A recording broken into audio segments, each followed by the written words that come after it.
Hey everybody, welcome back to the channel. It's Stankweasel here with another regular dose of irregular content. So Phasmophobia has had a lot of changes this week, and I'm going to try and just sum up the entire week with real brief bullet points as quickly as possible, so you don't have to go back and watch anything if you don't feel like it.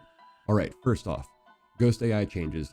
Ghost tracking of player around corner, that's now implemented, so the nav mesh breaking line of sight is not the only way to get rid of the ghost anymore. They're smart enough to go around those corners and keep pursuing you. They'll also search the last known player location, so wherever the last place they saw or heard you, they're going to try and go back to. Additionally, ghosts can now interact with room doors, closet doors, and locker doors, which means if you are in a locker or a closet, hold those doors shut in order to prevent the ghost from actually getting in there, seeing you, and snapping you in half. And then ghosts can now hear during hunts via the global communication settings that you have for your microphone. So if you're talking during a hunt, ghosts can now hear you. New and experimental features, room temperature changes. So that's what this means is that every room is going to have a different temperature when the map starts.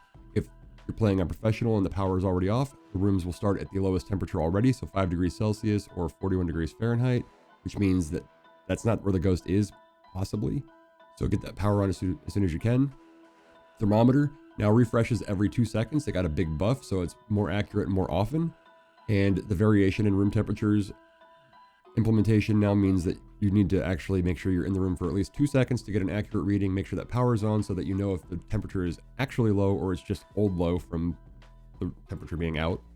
The maximum amount for items button to add things for inventory management prior to starting a map has been implemented. So now you can just hit max. It adds 4 of 4, 2 of 2, whatever the scenario is if you have those items in your inventory.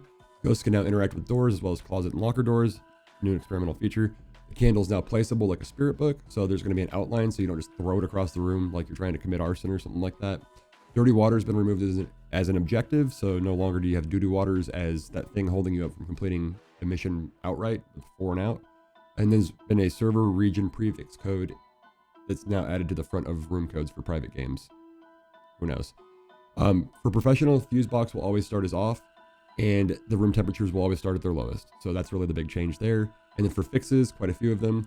Line of sight canceling hunts, that's been fixed. Visibility of players in lockers and closets from the ghost, being able to kind of see you clipping through, that's been fixed.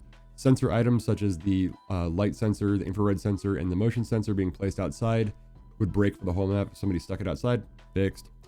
Lighting and performance on prison and asylum, fixed. Tanglewood countertop exploits and the TV stand and using cabinets to get on top of things have been addressed. The lights flickering if the power was off, whether you're using the Ouija board or it was just a ghost interaction event, that's no longer happening. Main menu lobby, that little room you stand in when you're waiting on people, didn't have a skybox, fixed. On Grafton, there was a safe place in the storage room where you could stand behind the wood. Not anymore, but under the stairs still works. And in the prison, walking through the exterior walls has been fixed, as well as the VR exploit of laying down and becoming invincible because the ghost couldn't reach you, also fixed. So that's this whole week, kind of summarized, snappy, quick, no fluff, no extra explanation. I've made videos on each of the patches subsequently. We are now on server version 0.25. So as of January 16th at quarter to 4 p.m. Central Standard Time via Texas, this should all be accurate. So please let me know if you have any questions, comments. Don't forget to like, comment, subscribe. Thank you again. Make out.